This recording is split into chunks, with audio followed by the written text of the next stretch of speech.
Hello and welcome. It's a really special and powerful episode today. And some of the topics that we cover are going to be around abuse, mental health, and suicide. But we're also going to be celebrating a life. Now, for those of you who don't know, and just to give you a little bit of context before we go on, Rebecca Lorch was a strength athlete, a world-class strength athlete. And late in 2022, so just a few weeks ago, she took her own life. And that led to myself and my guest today, Anthony, meeting on social media as he searches for justice for her life. So what we intend to do is celebrate that, but also talk about what we can do to make change in the world, not just in strength sports, but to support others, to educate. And it's an episode for all. So yes, it says Man Strong up there, but this episode's for everyone. So I just wanted to say that before, in case there's anything that's sensitive to you or anything that's, gonna, sometimes we need to sit somewhere else, or we need to be in a different type of mindset to listen to some difficult topics. But thank you for listening. Thank you for watching, and enjoy.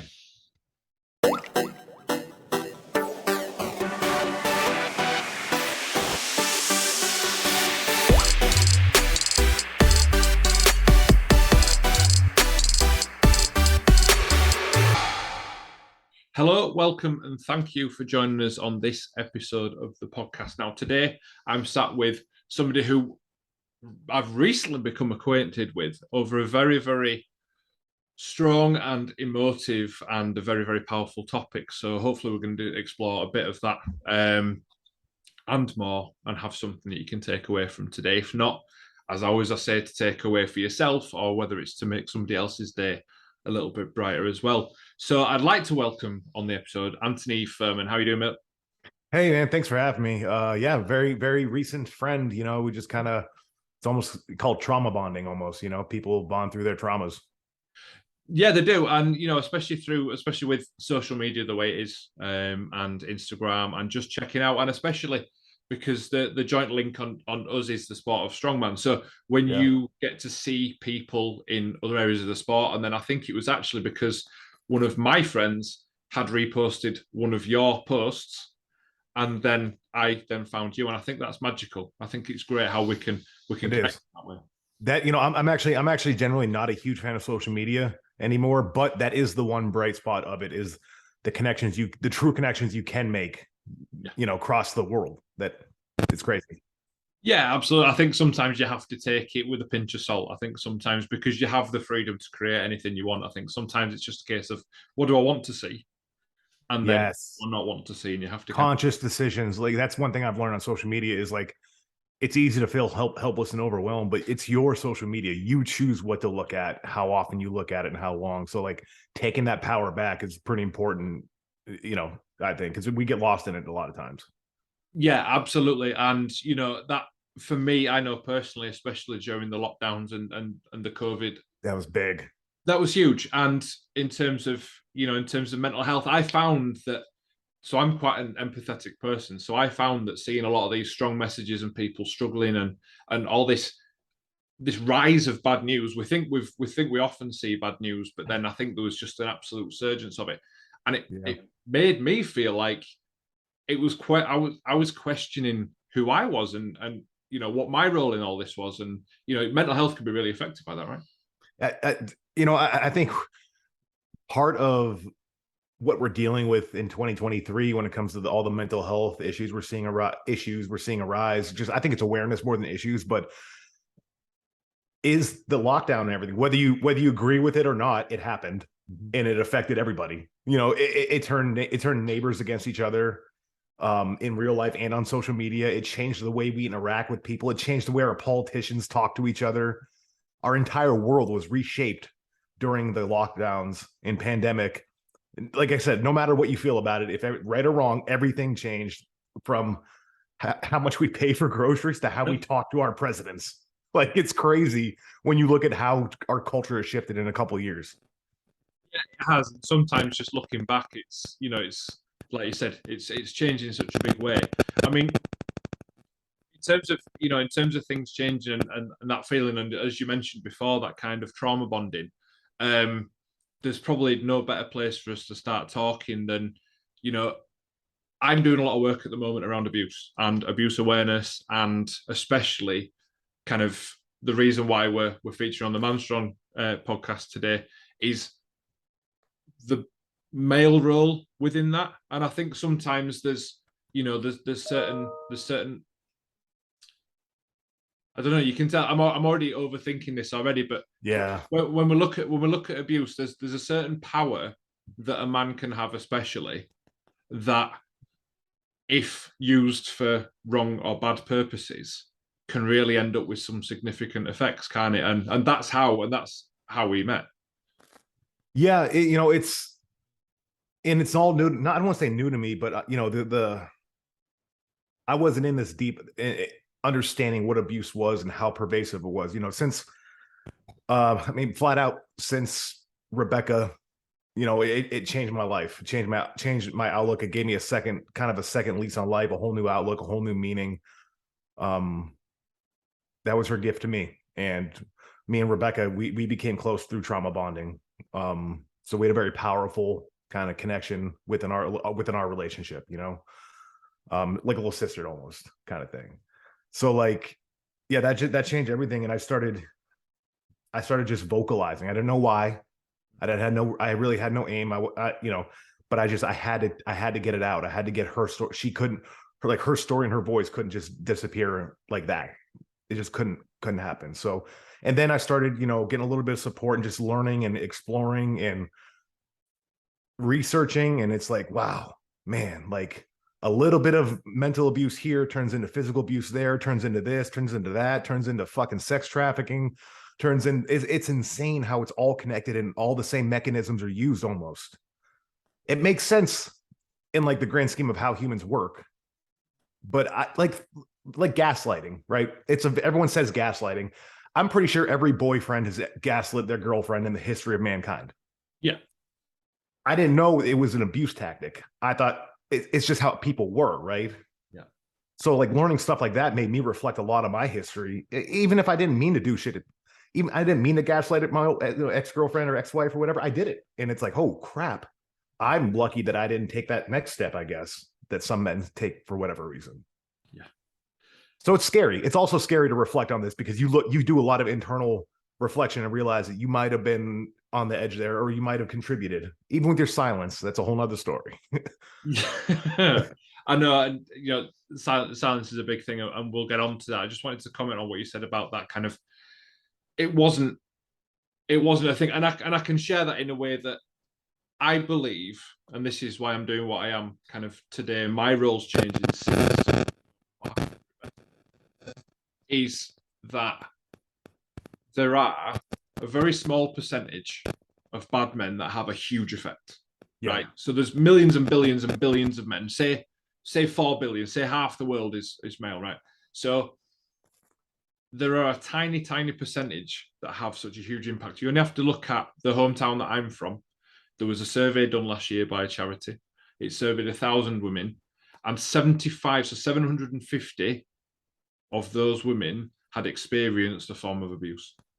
Oh, I've seen so many stats like that. Like it's 4 out of 5 sometimes, depending where you're at. Like, yeah, it's insanity. And this opened up conversations with me and my fiance that she had dealt with abuse in her life that I didn't know she dealt with. So this added a whole nother layer to my current relationship. Yeah. That I was able to empathize and just learn. And it's shocking. Every day is shocking, and it can get disheartening. But to your point in the beginning, that's where our power as men comes in, because these few men, because you're right, it is not as pervasive as it would seem, but it seems that way because most men are quiet about it. Yes. They consider it drama. They don't want to out their friends because they see the small. So here's my theory. And this is basically how I justified it. Whatever. Mm-hmm. I have a friend, Carl. has a girlfriend. He's cheating on her a little bit. I know he is. I see him like kind of lie to her and gaslight her, and they kind of treat blah blah blah, treat like stuff. And I'm just like, hey, that's his relationship, not mine. That's only what you see. So what I've noticed with guys that will do that in front of their friends will do much worse to those women behind closed doors and away from your friends. So you're thinking like bro code, I'm for my dude, but you're enabling somebody to abuse another human being. Yeah. And we don't look at it that way just because we were never conditioned to look at it that way. It's just not how it was. NWA 90, snitches get stitches, bros before hoes. Mm-hmm. All those little cute catchphrases that we're raised on have contributed to this toxic society we're living in. And this ain't about feminism. This is about peopleism, being a good human to each other. Yeah, exactly.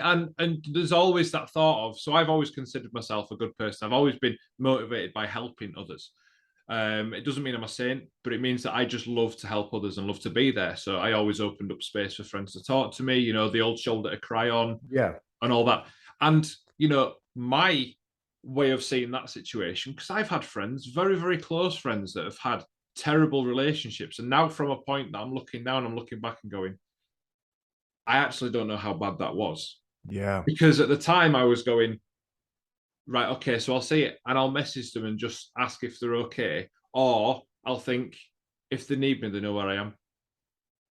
And there's a difference between opening up that space or thinking you've opened up that space, and actually knowing and being able to recognize and say, hang on, I'm not happy with what I'm seeing. And how do we say that to one of our friends, especially a male friend, where, like you say, you have those bonds which are kind of, you keep out of my business and I'll keep out of yours, and our friendship will be separate. I say, so here's what I've kind of learned and what I've kind of experienced myself being vocal, but past however long I've been. If your male friends can't be open with you about that kind of thing, or you can't talk to them about it, they're not really that good a friend. Mm-hmm. Because my best friends, we could talk about everything. Yeah. We could talk about anything. We don't attack each other. Now, people that aren't my life anymore, they weren't that. So that's why they're not my life anymore, because as the older you get, the smaller circle gets, right? Just because, especially when you get tired of social media. but more realistically though, I mean, if you can't have that, if you couldn't have that conversation with a wife that you may, or should you be married, if you can't have a financial conversation with them, that kind of thing. So should they be that close a friend if you can't have a conversation about how they're treating other people? Well, or why are you afraid? Assess, like, why am I afraid to talk to this guy? What's he going to do to me? It's all about kind of taking back our own manhood, right? It's using masculinity to help people. It's not using masculinity to help ourselves. It's using masculinity to protect and help those that need it, because not everyone needs it as well. But if you can, why not? Why use what God gave you to hurt others instead of helping? That I'll never understand. I'm with you totally on that one. No matter where you're from, whether you're religious or not, pretty much all religions that I know of all say care for other people. Right? Or if you're agnostic, if space dust, why would you waste what space dust gave you? Why would you use that to hurt others? whatever you believe in, like. Well, exactly. There's just not there's nothing that sets the standards for treat others in an ill or a negative fashion or something that's going to hurt them. And just going back to that, so say we've got that model and that 5% of the bad guys that are doing this stuff, but yet we hear these stories and the impact is so big it feels like it's bigger than 5%. If we can get the other 95, and there is a big proportion of those guys that it's not part of their life. They don't have a family or somebody close. They don't see remnants of any kind of abuse, they don't recognize it. It's empathy. Because as we say, we just see things that seem normal. Yes. And if we can then educate and get that and get the awareness growing, then you've got a huge amount of people that then almost weeds out the bad guys. And then it becomes, actually, if something's happening over there, and I have this image in my head of you're out on a night out or something, or you're out somewhere, okay, and sometimes you see conflict and confrontation, and sometimes you go, well, I don't want to, I feel uncomfortable, kind of, especially when stuff gets a little bit physical or a little bit aggressive, you feel uncomfortable approaching it. But if she knew she could look across the room and somehow alert somebody for a little bit of support because people knew what to do, that would be, in my mind, that would be an incredible thing. Even if we just got to the point of society where a woman wasn't afraid to ask for help because, you know, they don't have to take the defensive, like, oh, he's in on it, or he won't care, or Yes. they won't help. Like, that's where we're at inside, you know, it, evolution, de-evolution, whatever you want to call it. It's almost like we're kind of, I don't know how to put this. We're like at the most social point in our history while being the most antisocial. You know, we won't help our neighbors like we used to. Yeah. We're social online. Yeah. But I know when someone comes and knock on my door, I'm like, what the hell are you doing in my house? You know, like back in the day, you used to be like, oh, who's at my door? And Yeah. they'd try to sell you something. You would talk to them for 30 minutes and they'd leave. Like, it, you know, and it's just, we just keep regressing in that manner. I feel like, and it's tough, man. Yeah. You're right. I mean, house alarm goes off over the street, car alarm goes off. The first reaction is turn it off. It's not necessarily everywhere, but in my experience, in my mind, the kind of social norm is it's not go and check out whether the house is okay, whether it's safe, whether there's somebody trying to break in. It's like, well, my surroundings are okay. Yeah. I wouldn't want any bad on them, but I'm not going to go and check whether their house is getting broken into, because people aren't as linked like that. But yet you go online and everyone's talking and replying and 100 things and I care so and this different. and that and showing love and all this stuff because it's so accessible. It's just it's flipped. I think it's just, you know, it makes people feel good they can use their online persona to be what they want. So they can feel like they're a good person online, and that takes care of their part of their brain that they need that. So they don't have to do it in their real life because they're already getting that need served online, and vice versa. It's crazy. Like the psychology behind all this, like, because I've been looking at that too, psychology behind social media, and it's freaking frightening. Downright frightening. But anyways, that's not the point. The point of this is dudes, men, be a man. You take ownership. Say something. You don't have to be the one leading the charge, but say something. You see something, say something. Confront these actions. Confront. That's how we can start. You don't have to go on a crusade. You don't have to burn anything down. You don't have to, just start by taking measurable action. When you see something that might be abuse, say something. Educate your friend, because your friend might not know what he's doing even. Yes. Like, hey, bro, you can't do that to her because you might mess her up. Like, this might affect her in a lot of different ways. I've seen it happen. Yeah. And that's the thing with humans, is half the time we don't think about how we're affecting others. And that's human nature. Because human nature is very selfish, I believe. But we learn empathy and we learn how to interact with others. Yes. Right? So it's never too late to change, because it's never too late to learn. No, that's a super important point. And we are all, there's got to be a point where we just realize that actually the past is the past, and as long as we use it to reflect on and to learn and develop from, because we are brought up, the human race is brought up based on its ideologies and beliefs that the parents hold. Parents, school, and religion generally are the three. In some books, it's known as social domestication, whatever it's called. It's that idea of those rules and norms and expectations build you up, and then when you become the adult's then based on, naturally it's based on the things that you learn. Well, that's like the nature versus nurture. You have what what you're programmed to do, and then what you're nurtured to do, and how to feel and act. Yeah, exactly. So if you've got, you know, if you've got an abusive parent, but that is your norm, then that may well lead you to have traits which then are abusive, whether you're intended or not. And by no means by that do I mean that everyone that does it is innocent, because it still doesn't excuse the fact that you've done it. But if we don't recognize, you can't change. Yeah. And that's a very good point. You know, if you're, you know, some dudes might be listening to this and they're like, man, they're talking about me. Fuck that. And they start doubling down, and like, it doesn't necessarily make you a bad person if you have these traits. It makes you a bad person if you know you have these traits and continue doing them. Yes. And of course, there are, I mean, it's not good things to do to people. So I'm not, you know, I don't know if that's exactly 100% accurate, but it's, you know, you get the gist of what I meant though. Like, everybody can change. And like, just because you have these tendencies doesn't make you an abuser. It makes you have abusive tendencies. An abuser does these on purpose to have control over people and manipulate. That's a whole nother level, right? But we're never going to save them. When you're an abuser, you're an abuser. Now, but you can stop yourself on the way to an abuser. Like you can identify and change and just,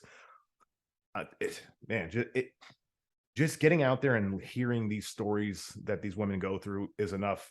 I mean, for me, just the empathy just starts skyrocketing when I hear it, because I'm just like, I just can't believe it. What were the other, when you were looking into, because obviously you've done a fair bit of research around this as well. So what are the other things that stood out to you that you think, wow, they are so commonplace, or they were, some of the traits of it's that stood out? the traditional marriage thing. Even the man has control of the finances. He has control of the car, the keys of the car. They have control of everything. And that's like a traditional marriage, but it's also a way to keep a woman boxed in. And it could be the other way around. It doesn't have to be man. It generally is man to women. It's just how it is. Yeah, none of this is specific to that side. Yeah, but abuse can be any gender. Any gender can abuse another gender. I've been, anyways, yes, we've all been abused by all types of genders and everything. But just traditionally, when it gets to the criminal / critical mass, it's usually a man abusing a woman. But yeah, like the things like controlling the finances, influencing friend groups. Like, I don't like your friend. Like, it doesn't matter if you don't like their friend. That's their fucking friend, bro. Yeah.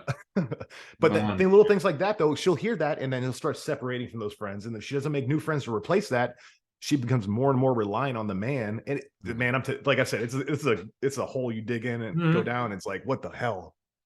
But you're so right. And there's, it's made me question a lot of things, because sometimes even when it's talking about finances, there's the whole, now me and my partner, we don't have a joint bank account. Some people choose to have a joint bank account, and sometimes there's financial abuse, which I think is under-recognized potentially. It's powerful though too. Financial really abuse. Powerful, yeah, super powerful, and controlling. If you don't think that you can have the money to get away, you'll never get away out of a relationship. That's the power of the financial abuse, taking their free access away at any time to funds.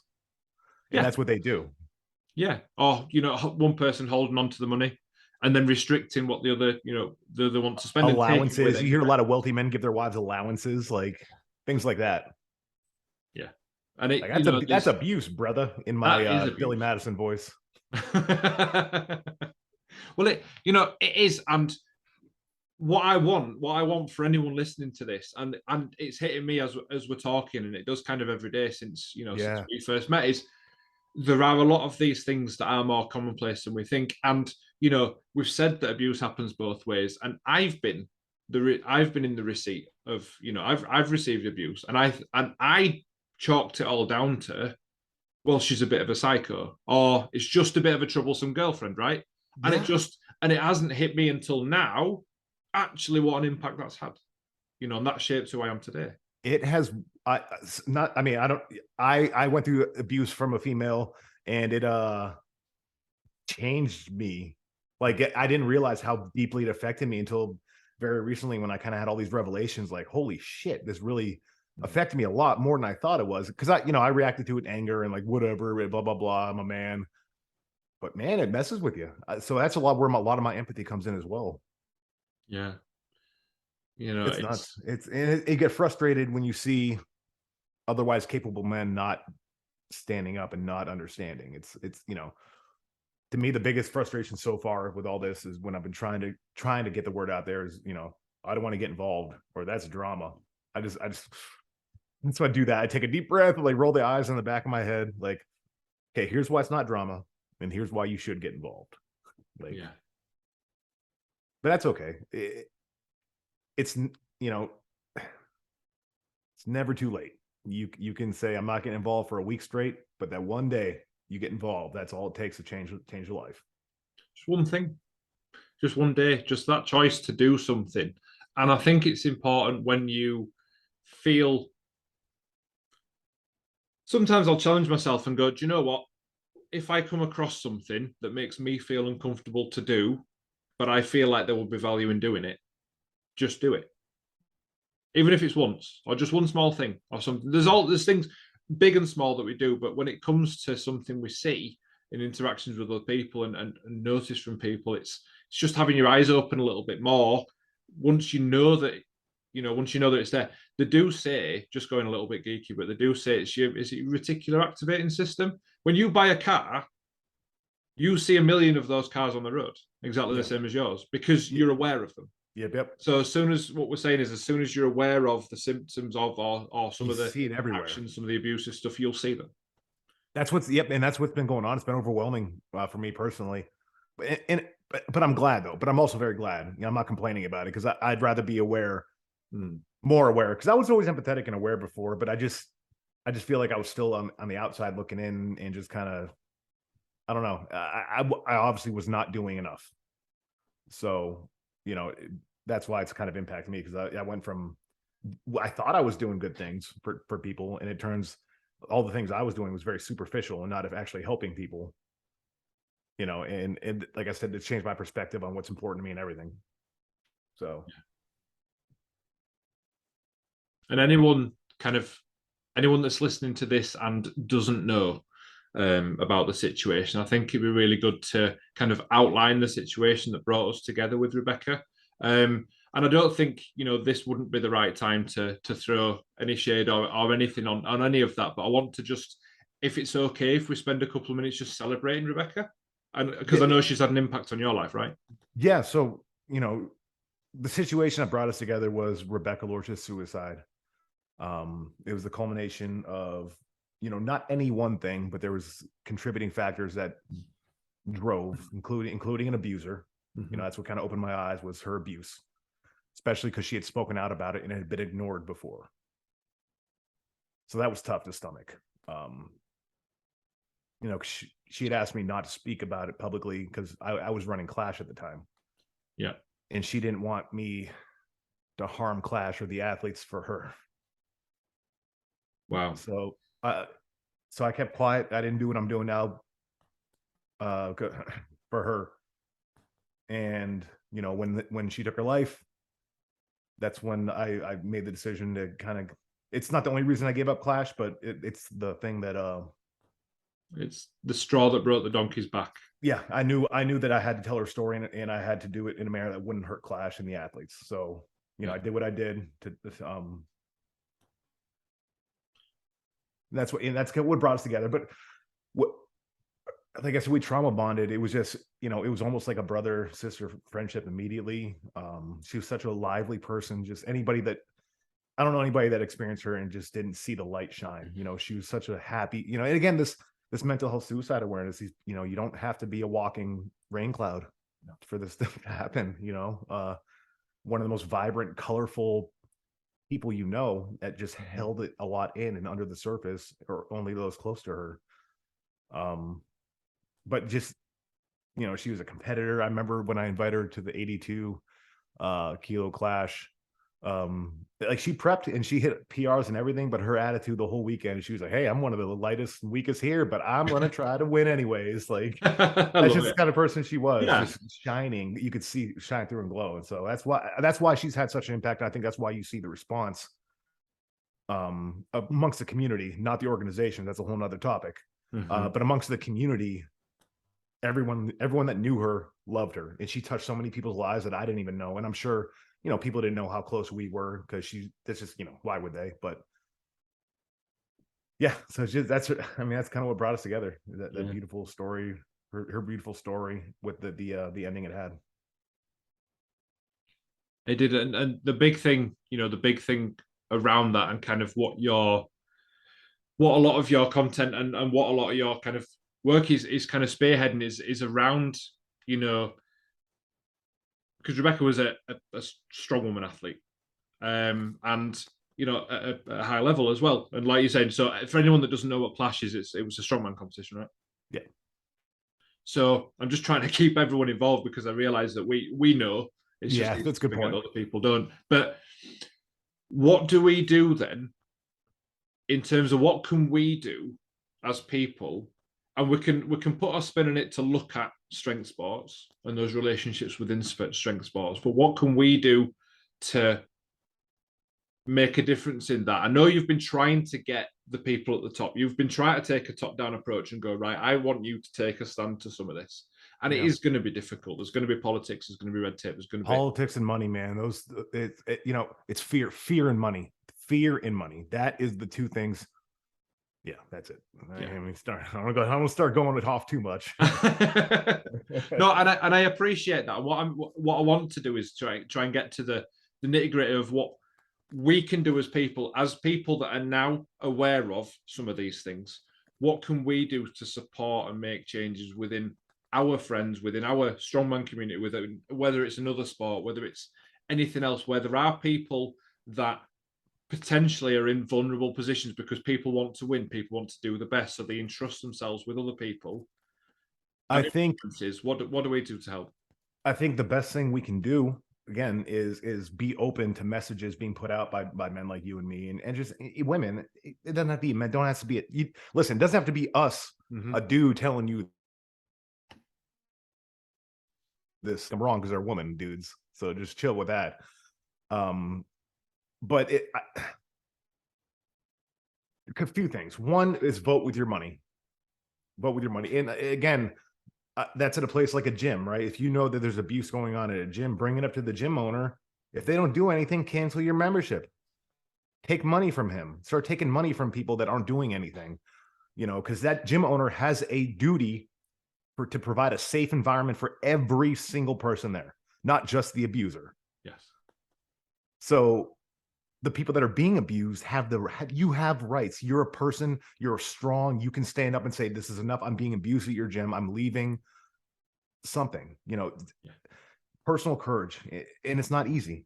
It's one of the hardest things, but I've been seeing a lot more and more courage in the past month because Rebecca's story has just been giving people courage like it gave me courage.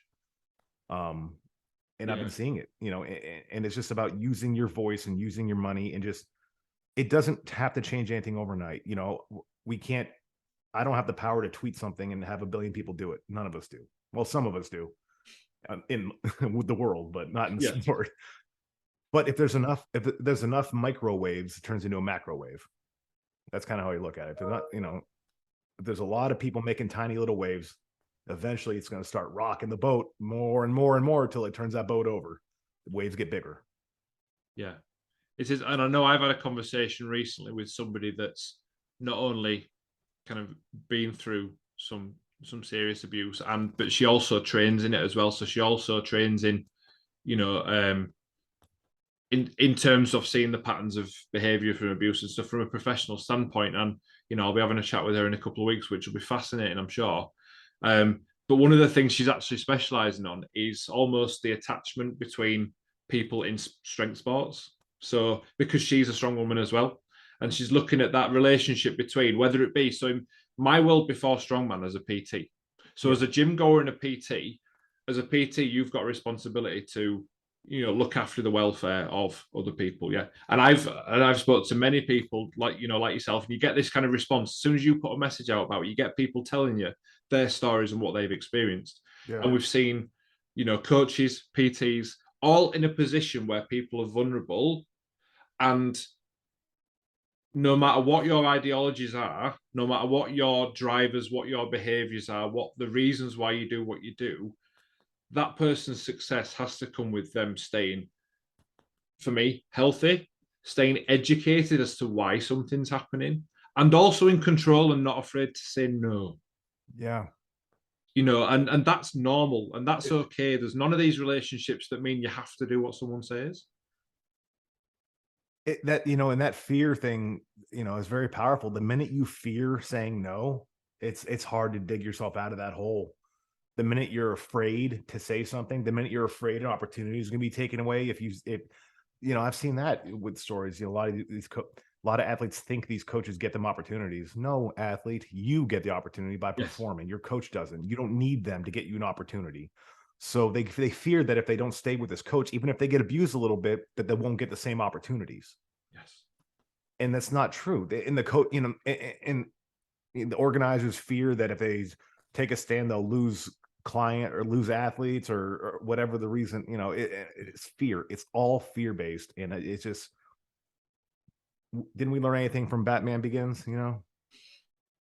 With the scarecrow, that fear toxin, man, it's powerful. Like, it changes perception. Of course it is. Fear is so powerful, it can change your perception of reality. Yeah. And actually, I'm very, very surprised that in the kind of we almost built this cancel culture, this kind of, people were digging up sort of celebrities' tweets from 10 years ago. And it went too far that way. That's what happened. It went so far that people started rebelling against the cancel culture and allowing more bullshit to happen. Yeah. Yeah. And I was the same way. I hate nothing more than like the traditional cancel culture you think of. Like, like when you say the word cancel culture, that's what I hate. When that first thing that pops into your brain. But like we hated it so much that we just started to allow these people to operate freely. Yeah. Because we're tired of cancel culture. Everyone's tired of it. And I think everyone got tired of it. Yeah, well, because it's a movement, and because, again, so it was, some of it was digging up the past, or it was actually, we weren't solving a problem. It was creating more problems. It wasn't tackling an issue, it was creating an issue. Yeah. And when you're trying to exactly. And when you try to create an issue, you're only going to divide and cause problems. If you tackle an issue, that's how you bring people together. Yeah. And actually, that tackling it comes with consequences, doesn't it? And like you're saying, so if, like with any company, if there is a company or an organization or a gym or whatever that isn't operating with the same values as you would expect as a human being, then the best way to deal with that is to not be there. Now, you may be sitting there thinking, well, actually, I work somewhere. Maybe that's a good one, isn't it? I work somewhere that the boss is an idiot. Like, the boss is abusive, but I'm just going to stay there because I need the money. Now, that's your choice. That's your choice to stay there. But the best way to deal with that would be to actively not be there, or, or to take the right routes to talk. I will also say I've seen a lot of people, like, especially in the workplace, use the term abuse way too much. Like, and that's not abuse. That's just how bosses are. Like, bosses make you do things you don't want to do. That's life at work. Yeah. Yeah. So it is very important to kind of control that pendulum swing again. Not everything is abuse either. Because once you start doing the Chicken Little, the sky is falling when it's not really falling, then people stop believing you. It's very important. Yeah. Yeah, it's the same. Yeah. I love the Chicken Little reference. I don't know, it just popped in. Yeah. Yeah, same here. I haven't heard it since. I don't know why it popped into my head. But yeah, it's, and I think, you just hit on a really, really important point there. It's really difficult to talk about something without taking away the value of it.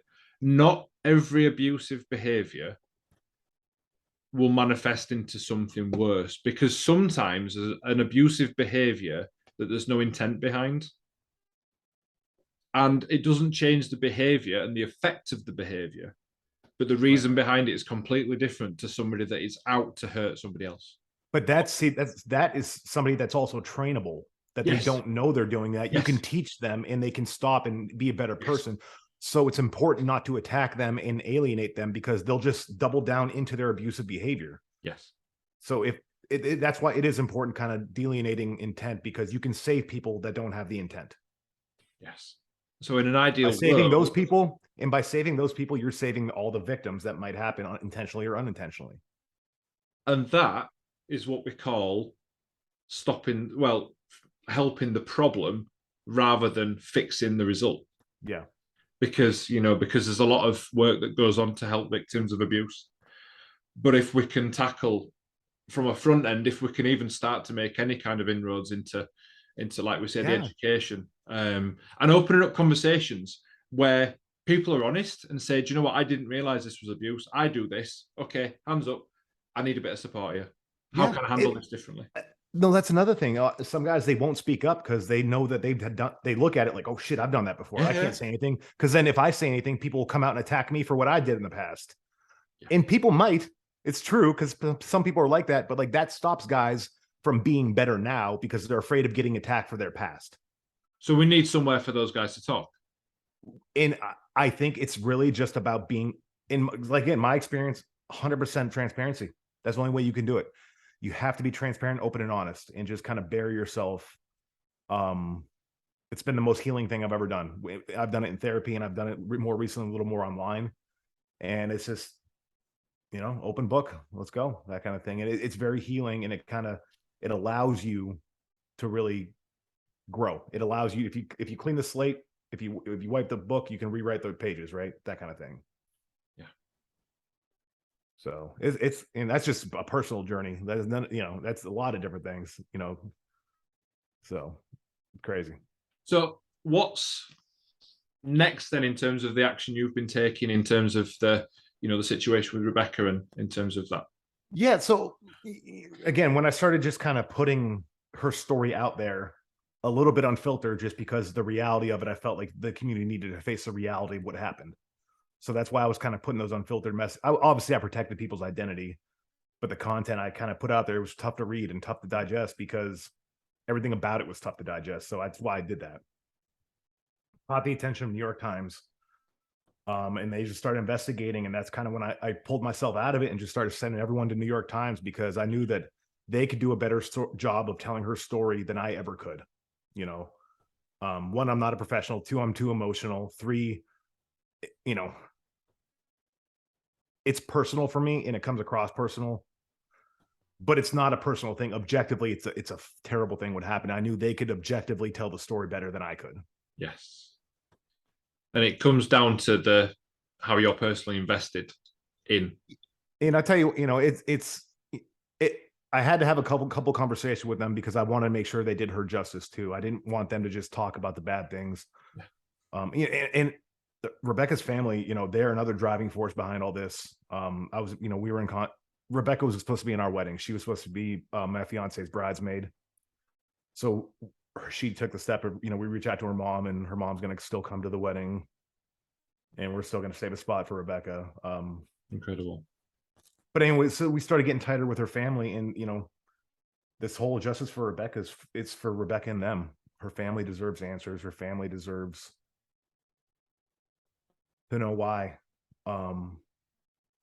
And I definitely felt that the Times people could get them an answer better than I could. That's what this is all about. You know, it's not about like we talked about the cancel culture and how I'm against it. I truly am, and I didn't want it to be a social media mob. I wanted to be awareness.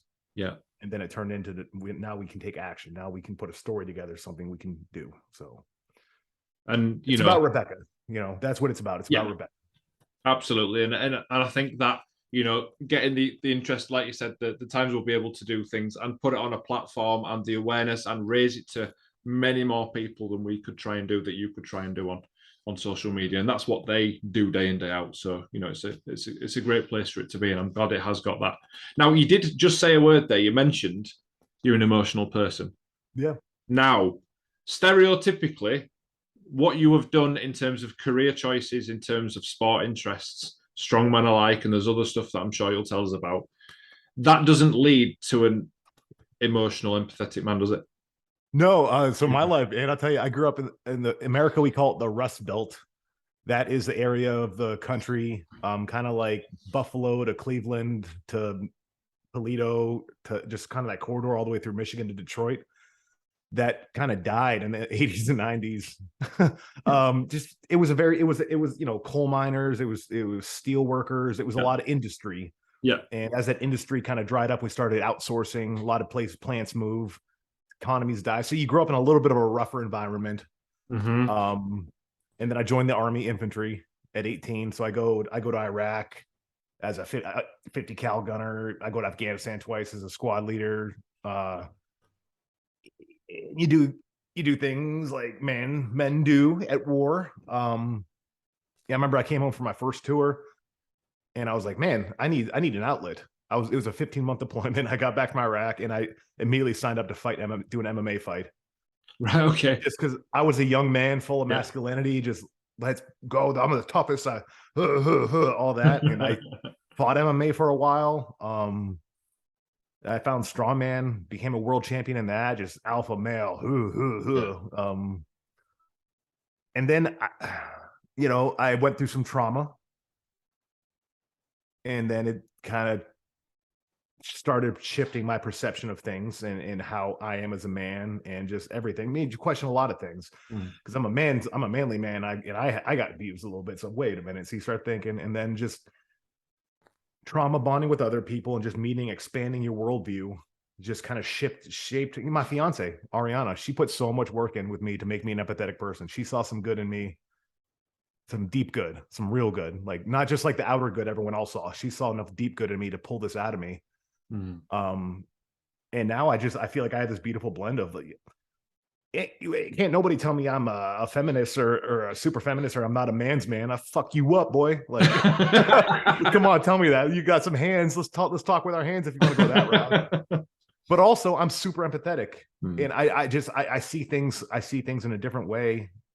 So like, I get it. I understand what the alpha male, because I used to think like him. So I understand what you're thinking, bro. Like, you're wrong, but you're gonna have to get there on your own. Because the more you tell a bro no, the angrier that bro gets.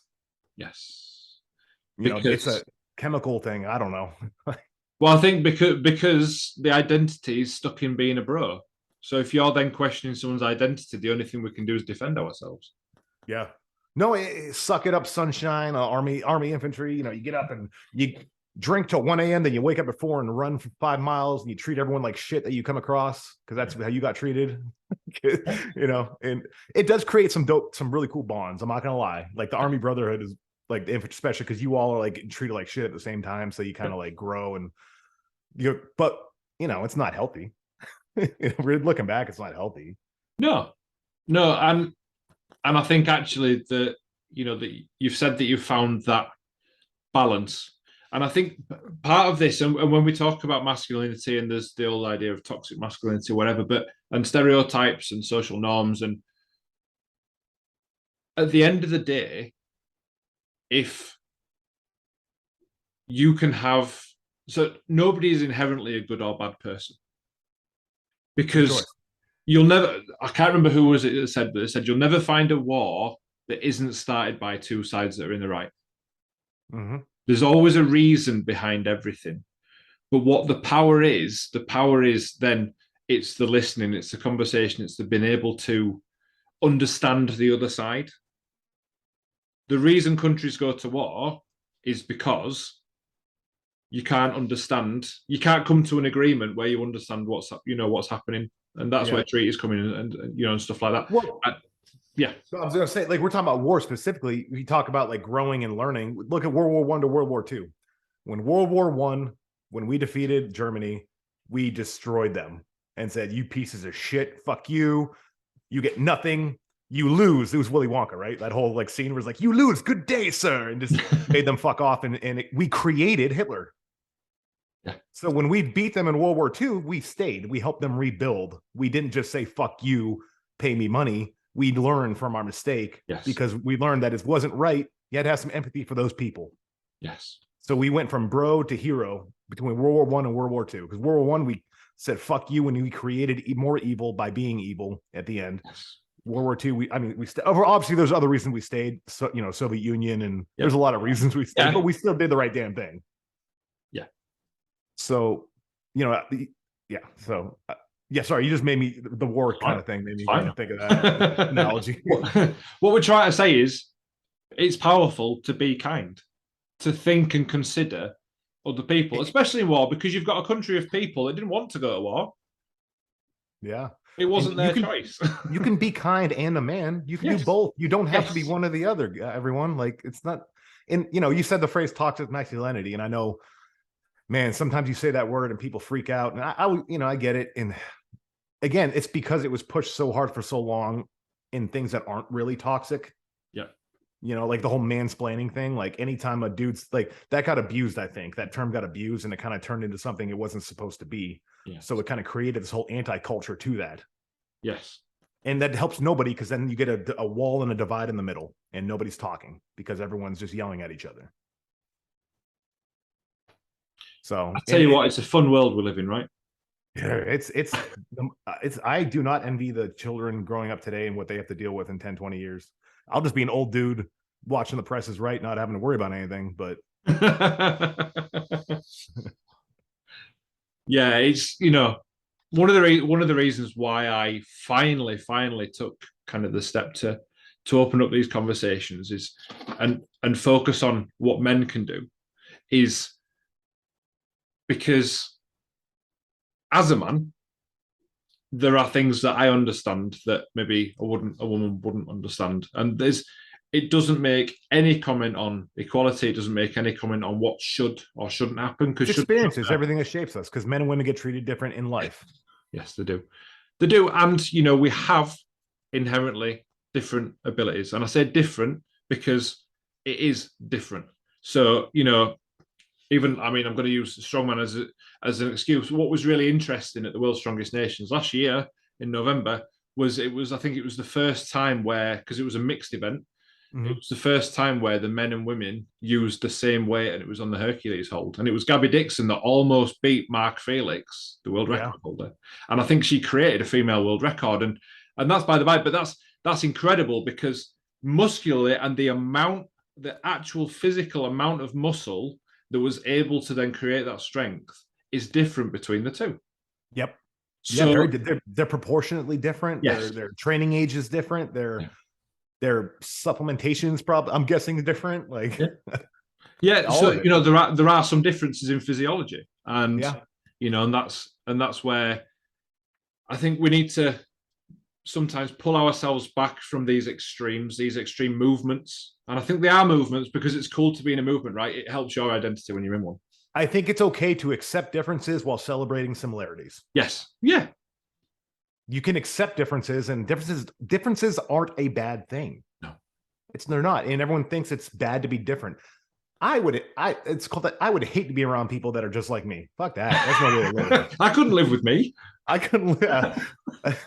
Everybody being different is what makes it beautiful. So we look at differences as almost a personal offense. You're different than me. How dare you? Like, no, that's not how you need to be with people. Like, call me a hippie because I got a beard and long hair now, and I'm a retired Army. Call me a hippie all you want. Like, I don't know.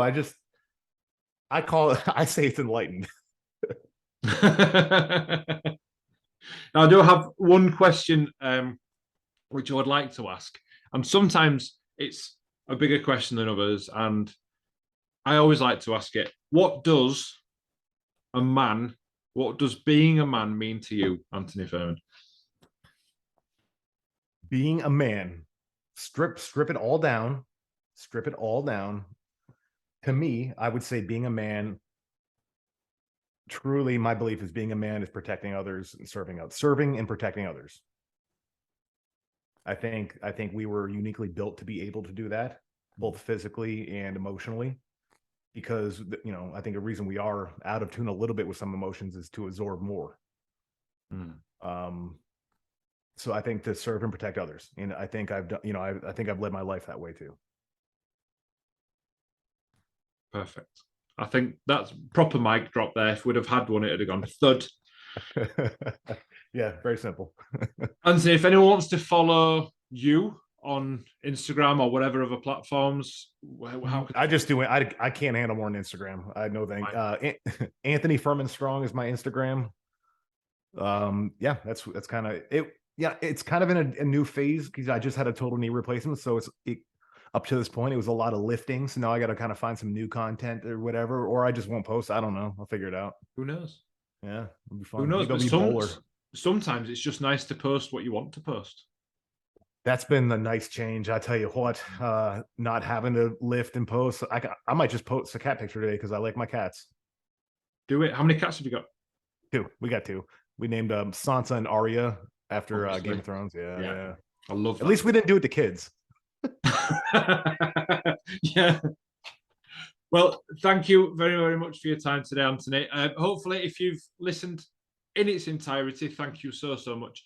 It's the start of what we hope is, you know, important set of conversations to be had. And as always, you can follow my podcast, and this is at Man Strong Pod. I'll just move out of the way so for anyone that's watching the video can see it. And I hope to see you again soon.